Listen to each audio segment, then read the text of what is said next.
Եղիսաբեթ քույր Լաբաշյանը ծնվել է 1863 թվականին Իարփուզում։ Նրանց տունը գտնվել է եկեղեցուն մոտ։ Նրա տատիկը հավատարիմ, բարի ու լրջամիտ քրիստոնյա լինելով ընտելացրել է Եղիսաբեթին եկեղեցի գնալ, աղոթել և Աստծուն սիրել։ Ահա այդպիսի քրիստոնեական դաստիարակություն է ստանում Եղիսաբեթը, և որքան մեծանում է, այդքան ավելի է սիրում Աստծուն, և հաճախ է առանձնանում և միայնության մեջ շփվում Աստծո հետ։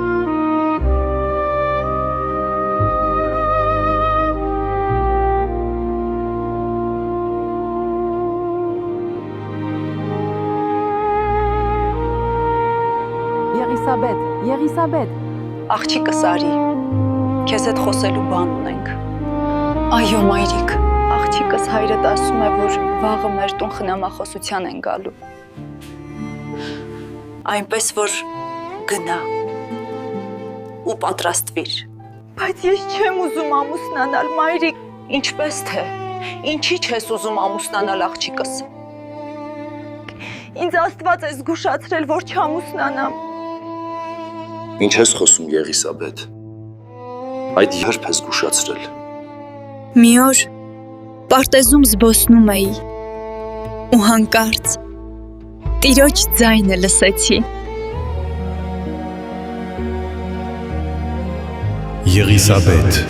Եղիսաբեթ,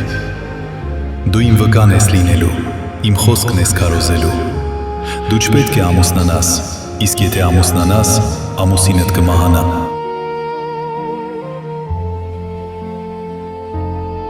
Եղիսաբեթ, դու լրիվ գժվել ես, ինչպես կարող էր Աստված քեզ այդպիսի բան ասել։ Գնա ու պատրաստվիր։ Ծնողները ցնորական խոսքեր են նկատում նրա ունեցած այս այցելությունը։ Երբ ծնողներն ուրախությամբ նշանում են նրան, Եղիսաբեթը մի քանի անգամ խնդրում է այդ բանը չանել,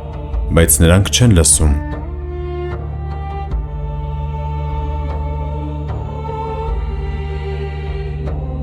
Մոտ 1 տարի ամուսնացած լինելով, աղոթք անելիս մի տեսիլք է տեսնում։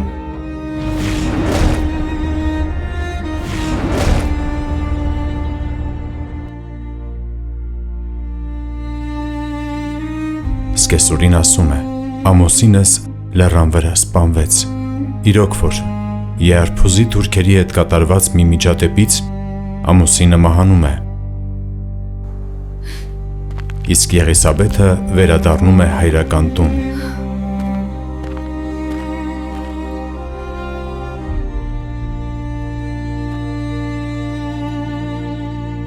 Բոլորը հասկանում են, որ նրա կոչման այդ կանչը երկնքից է եղել։ Մենք պիտի լսեինք Եղիսաբեթին։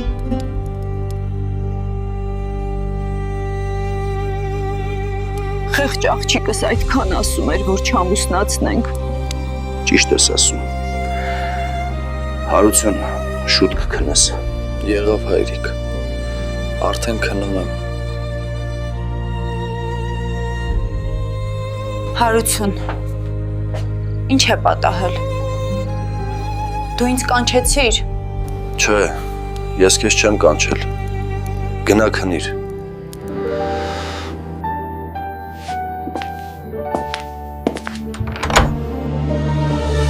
Քո Տեր Աստվածն է քեզ կանչում։ Դու պետք է ծոմով աղոթես այն մարդկանց հետ, ում Տերը քեզ ցույց կտա։ 40 օր պիտի աղոթեք, ծոմ պահեք։ Դուք պետք է երկնքից զորություն ստանաք ու նվիրվեք հոգիների փրկության գործին։ Խոստանում եմ չամուսնանալ և մի անձնուհու կյանք վարել, աղոթքով և ծոմով Աստծուն ծառայել։ Իարփուզում կատարված այս դեպքերի շնորհիվ Եղիսաբեթը ճանաչվում է որպես բարեպաշտ, ուխտապահ քրիստոնյա։ Այդ ժամանակվա տեղի համար արտասովոր բաներ են կատարվում։ Կիսագրագետ այդ քույրը հանկարծ սկսում է աստվածաշնչային տներով երգեր երգել, իր իսկ հորինած հոգեշեն մեղեդիներով, ու դրա հետ մեկտեղ պատմել Աստծո փառքը։ Պատմում է այնպիսի բաներ, որ Աստված է իրեն հայտնել ասելու մարդկանց։ Դրանք կատարվում են Աստծո մատնանշած պահերին ու վայրերում։ Մարդկանց հետ սկսվում են տարօրինակ բաներ կատարվել։ Շատերը դարձի են գալիս, ապաշխարում, սկսում ջերմեռանդ աղոթալից կյանքով ապրել, որ ամենակարևորն է, փոխվում է մարդկանց կենցաղը։ Չար սովորություններից հրաժարվելով, շատերն սկսում են Աստվածաշունչ կարդալ, աղոթել։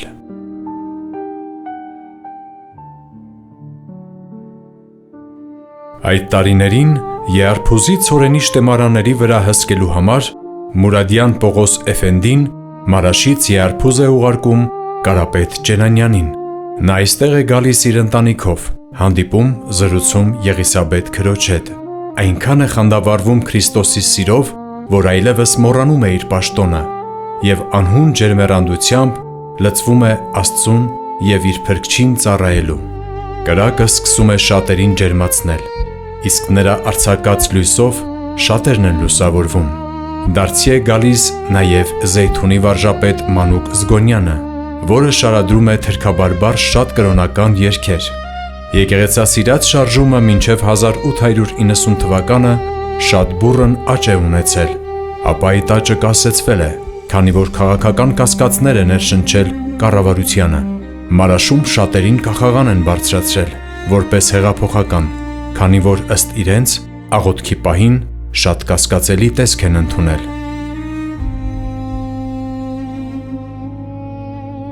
Չնայած դրան, դարձի եկողները օրեօր շատանում են։ Կարապետ եղբայր Ճենանյանը և Եղիսաբեթ քույր Լաբաշյանը իրարից առանձին Աստծուց յուրահատուկ մղում են ունենում Եարփուզի մոտի քարայրում ծոմով և աղոթքով առանձնանալու և Աստծո երեսը փնտրելու ու իրենց հետագա անելիքն Աստծուց տեղեկանալու։ Եղիսաբեթ քույրը մի հպարտ Լոթի եղբայր է ունեցել, Հարություն անունով։ Մի օր սրճարանում նստած գալիս ասում են. Դու այստեղ հանգիստ քեզ համար նստած ես, իսկ քույրդ քարայրում Կարապետ Ճենանյանի հետ է սիրաբանվում։ Ոնց թե։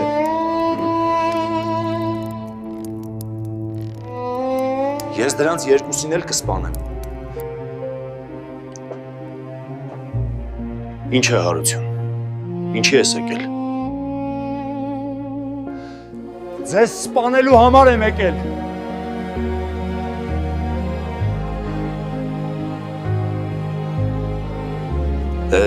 Զարկիր տղաս։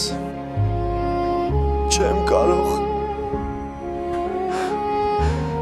Ուզում եմ ապաշխարել։ Դրանից հետո ամեն օր փոքր խմբով 3-ից 5 հոգի հավաքվել և աղոթել են ժողովրդի արթնության համար, քանի որ զանազան բողոքական խմբեր օգնություններ բաժանելով եկեղեցուց բաժանում էին ժողովրդին։ Սրանք էլ որոշում են մի խումբ մեջտեղ բերել, որն ունենա մայր եկեղեցու դավանանքն ու վարդապետությունը։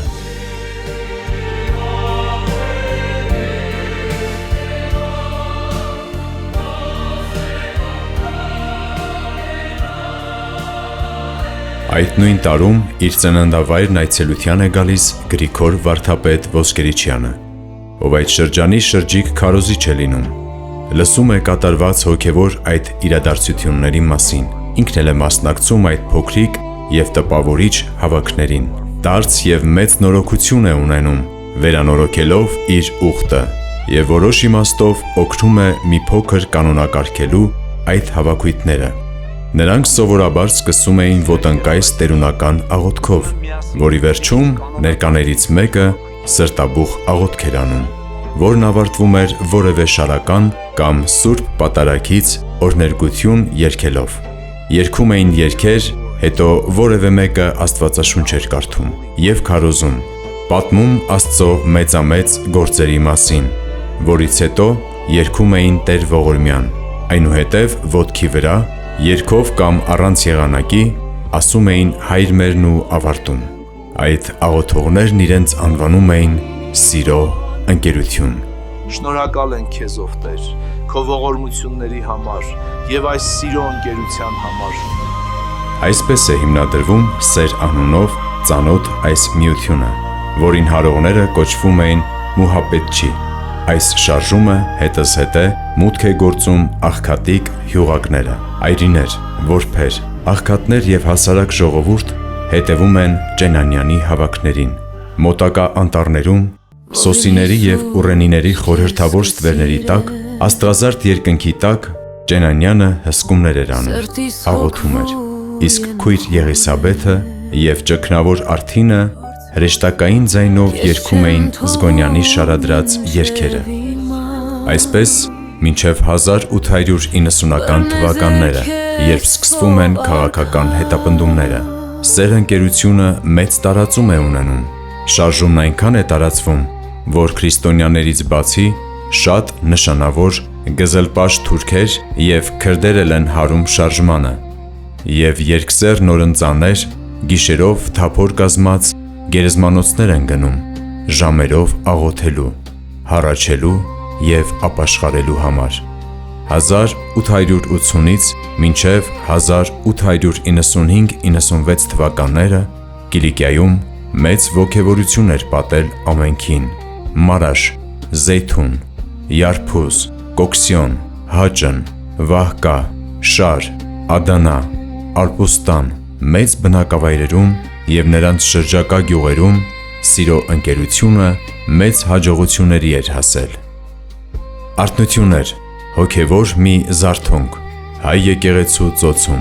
Եկեղեցասիրածը, սիրո ընկերությունը, չուներ կառավարման հստակ մեխանիզմներ, խորհրդատու մարմիններ, չէին առանձնացված որոշումներ կայացնող եւ դրանք կյանքի կոչող կառույցները։ Աստված էր ամենը ամեն բանի մեջ։ Չկային սերտողության հստակ խմբեր, ոչ մեկը մյուսին չէր սովորեցնում, թե ինչ անի եւ ինչպես անի։ Մի ներքին մղումով մարդիկ նետվում էին ավետարանը պատմելու, քարոզելու, վկայելու, թե իրենց բանակատեղում, թե շրջակա գյուղերում եւ ավաններում։ Շատ էին աղոթում ու շատ էին երգում, թե ժամագրքից եւ թե սիրո ընկերության երգերից։ Տերը գործում էր, գործածելով պարզ ու հստակ մարդկանց, թե եկեղեցասիրացի հիմնադիրների համար, թե 20-ից 21-րդ դարի եղբայրակցության անդամների համար, Մայր եկեղեցին ոչ միայն մեր հայրերից ստացած ժառանգությունն է, այլ ճշմարտության սյունն ու հաստատությունը, իսկ ճշմարտությունը, որը մեր Տեր Հիսուս Քրիստոսինն է, իմաստ չունի քննարկել, այն ծանուցվում է, հռչակվում է Աստծո թագավորությունը, այդ թագավորությունը մեր մեջ է, մեր կյանքի բոլոր ոլորտներում, հատկապես գործնական փոխհարաբերության մեջ, մերձավորների հետ։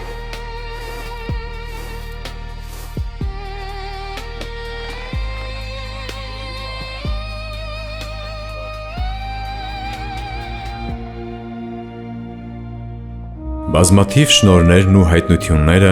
երկնքից իջած բառերով գրված երգերը սովորական էին քույր Եղիսաբեթի համար։ Քույր Եղիսաբեթը հատուկ պատգամ էր առնում, երբ եւ որ գյուղը կամ քաղաքը գնա, երբ իրեն հայտնած տունն էր մտնում, վստահ էր, որ իրեն ուղարկող Տերը նախորոք ինչ որ ձևով խոսել էր տան տիրոջ հետ եւ հարցնում էր, որտեղ եմ աղոթելու։ Մտնելով իրեն ցույց տրված սենյակը աղոթք էր անում, երբեմն 1 կամ մի քանի ժամ։ Պատահել է նաև մի ամբողջ օր, երբ ծունկի եկած քույրը դադարեցնում է աղոթքը եւ աչքերը բաց է անում, սովորաբար սենյակը կամ ողջ տունը լի էր լինում մարդկանցով։ Ինքը կանգնում ու պատգամ էր տալիս, երբեմն պատգամից առաջ, երբեմն պատգամից հետո, երբեմն այն ընդմիջելով, Աստծուց իրեն շնորհված սքանչելի ձայնով երգելով։ Սովորաբար մեծ մասն ապաշխարում էին, հաշտություն կնքում Աստծո հետ, մեր Տեր ու Փրկիչ Հիսուս Քրիստոսի միջոցով։ Սրանք այնքան էին աղոթում, որ հարևանները կամ համաքաղաքացիները նրանց աղոթողներ անունն էին տալիս։ Հսկա թափով ծավալվող սիրո ընկերության քարոզիչների եւ ղեկավարների պարբերաբար ձերբակալությունները սովորական էին դարձել։ Մատնությունները շատ էին, մարդիկ մատնում էին իրար, ջանալով ապահովել իրենց անվտանգությունը։ Այքիայի բերդում բանտարկվածներն իրենց խցում շարունակ պաշտում ու փառաբանում են իրենց Տիրոջը, երգելով, աղոթելով և վկայելով։ Մի օր կեսգիշերին մոտ բանտապետը վերադառնալիս է լինում բանտ և խցերից մեկում նկատում է ոսկրտացող կրակե հուր։ Արագացնելով հասնում ու մտնում է բանտ, մոտենում այդ բանտախցին և տեսնում ծնկի իջած աղոթողներին։ Աստված բանտապետի հոգու աչքերը բաց է անում և այդ խցում հաղորդ է լինում ամենակարող Աստծո լույսին, որն ամեն օր հովանի է եղել նրանց վրա։ Իսկ մինչ այդ բանտապետը լսած է լինում քույր Եղիսաբեթի համբավը, կանչում է նրան և պատմում եղելությունը։ Դուք անմեղ եք, ձեր ազգից են մատնողները։ Մենք հանցանք չունենք ձեր այս բանտարկության մեջ։ Եվ նրանց ազատ է արձակում։ Բանտից ազատ արձակվելով նորից սկսում են իրենց հոգևոր գործը, միշտ Տիրոջ ներգործող զորությունը իրենց հետ ունենալով։ Երբեմն աքսորն ու բանտը այնքան էլ սովորական վայրերում չէին գտնվում։ Մի անգամ քույր Եղիսաբեթին ու նրա եղբորը ուղարկում են քրդերի մեջ բանտարկության,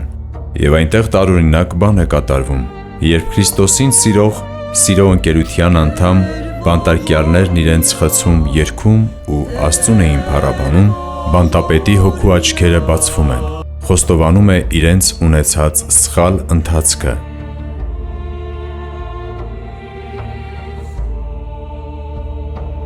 Խնդրում եմ աղոթեք ինձ համար։ Ես էլ եմ ուզում ընդունել Հիսուսին որպես իմ Տեր ու Փրկիչ։ Եվ աղերսում քույր Եղիսաբեթին, որ աղոթի իր մի հատիկ զավակի վրա, որը շատ ծանր վիճակում է գտնվելիս լինում։ Նրանք հավատով աղոթում են։ Բանտապետի զավակը բժշկվում է։ Դրան հետևում է բանտապետի ազնիվ արարքը։ Նրանց բոլորին ազատում է բանտից։ Քույր Եղիսաբեթին շատ անգամներ են բռնում ու բանտարկում, քանի որ շրջիկ քարոզչի նման միշտ տարբեր քաղաքներ ու գյուղեր պտտվելով վերահաստատում է սիրո ընկերության աղոթախմբերը, հիմնադրում նորերը։ Իմանալով, որ մեծ կոտորած է լինելու, քույր Եղիսաբեթը հարատև աղոթք է անում, գաղթն ու կոտորածը սկսվելուց առաջ։ Նրան դա հայտնվում է։ Նա ասում է. Ինձ ով Տեր, իմ ժողովրդի կոտորածը ցույց մի տուր։ Չեմ ուզում ժողովրդիս կոտորածը տեսնել։ Մեր ստացած տեղեկությունների համաձայն Հաջի Եղիսաբեթը Տերզորի ճանապարհին գտնվող Ռաքքայի կայարանում վրաների տակ է գտնվել իր գործին ծառայող Խաթուն անունով կնոջ հետ, որը չէր բաժանվում նրանից։ Այս վրանի դուրսը լավ մաքրիր ու հետո ինձ լողացրու։ Ես 8 օրից ճամփորդ եմ։ Վերից այսպես հայտնվեց ինձ։ Ես ինչ պիտի անեմ։ Ում մոտ պիտի մնամ։ Աստված քեզ կօգնի։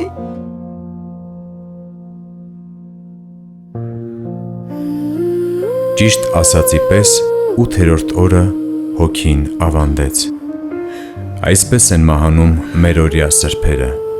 Նրանց մահը նման չէ իրար, բայց մի բան ընդհանուր էր բոլորի համար։ Նրանք ուրախությամբ են միանում իրենց սիրած ու պաշտած Փրկչին,